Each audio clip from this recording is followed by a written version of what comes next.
Today we're diving into a case that absolutely shattered a small town's sense of peace. It's a story that sparked a legal movement, one that would change state law forever. This is a tough one, a story of unimaginable tragedy, and the fight for justice that came after. Let's get into it. It all begins in a single moment of pure dread. You know, that feeling when you just know something is wrong. A mother steps into her basement just expecting the normal quiet of her home. But what she found, well, it was the beginning of an unending nightmare. So, let's set the scene. We're in Ripley, West Virginia. It's a small town, the kind of place where everybody knows everybody and really serious crime is almost unheard of. But on this particular Monday morning, the peace in this community was about to be completely broken. Okay, so this first part is about the discovery itself. It starts, like so many of these stories do, in what should have been the safest place in the world, a family home. But what happened here? It would kick off an investigation that police would later call one of the worst they had ever seen. So there, on the cold basement floor, Amanda Atkins finds her daughter, little 10-month-old Emily, just completely still. A frantic 911 call brings paramedics and then investigators to a scene of just unspeakable horror. And right away, the Jackson County Sheriff's Office was clear. This was no accident. While doctors were desperately fighting to save Emily's life, police were already trying to piece together what happened, and their focus, it very quickly narrowed down to just one person who was in that house. At the hospital, the medical reality was just grim. Emily was suffering from critical, blunt force trauma to her head.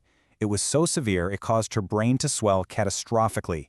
The injuries told a story of just brutal violence. Tragically, just 2 days later, Emily was taken off life support. So the huge question for investigators was, who could have done this? All eyes immediately turned to 32-year-old Benjamin Taylor. He was Amanda Atkins' live-in boyfriend, and he was the only other adult in the basement with Emily that night. When police questioned him, Taylor's story was basically a blank. He claimed he'd been drinking really heavily and had just blacked out. He said he had absolutely no memory of how the baby was injured. This became the foundation of his whole defense, a defense that science was about to put to the test. Now let's turn to the evidence, because while Taylor was claiming he couldn't remember anything, the crime scene itself, well, it was telling forensic investigators a very different and much darker story. Okay, look at this. It's just such a stark contrast. On one side, you have Taylor saying, "I blacked out, I don't remember." But on the other side, you have the hard facts. There was blood in the basement, biological samples directly linked his DNA to Emily's injuries, and there were stains on his own clothes and on Emily's diaper that painted a very clear picture for the prosecution. The science just left very little room for doubt. The forensic reports basically transformed suspicion into near certainty. It created what investigators called an absolutely overwhelming case against Taylor. I mean, his whole blackout story just couldn't stand up against that kind of physical proof. So with all the evidence locked in, the case moves to the courtroom, and the community, just horrified and grieving, watched everything so closely. They were all waiting to see if the legal system would deliver some kind of justice for a life cut so tragically short. After weeks of testimony, the jury's decision came shockingly fast. It took them just 2 hours. 2 hours to decide Taylor's fate. That kind of speed sends a really clear message. In their minds, there was no reasonable doubt whatsoever. And the verdict came back guilty on all major counts, including felony murder.